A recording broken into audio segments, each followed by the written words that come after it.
यह घटना फिर से एक सड़क दुर्घटना की है जो 48 नंबर राष्ट्रीय राजमार्ग पर बिरपड़ा मादरी हाट ब्लॉक में हुई।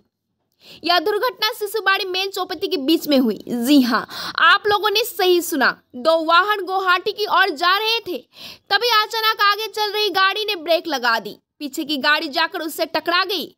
इस टक्कर में पीछे वाले वाहन का चालक गंभीर रूप से घायल हो गया, जबकि आगे की गाड़ी मौके से फरार हो गई।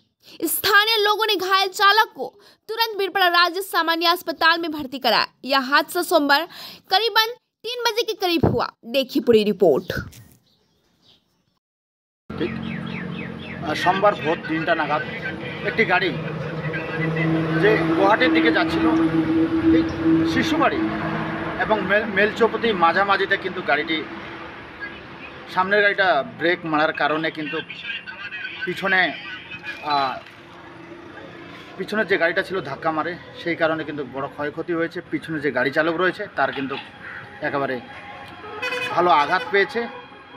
স্থানীয় কয়েকজন ভাই মিলে কিন্তু ভোর 3টা নাগাদ রাজ্য সাধারণ যে হাসপাতালটি রয়েছে সেখানে কিন্তু নিয়ে প্রাথমিক চিকিৎসার জন্য নিয়ে সেখানে এখনও পর্যন্ত চিকিৎসাধীন রয়েছে গাড়ি চালক।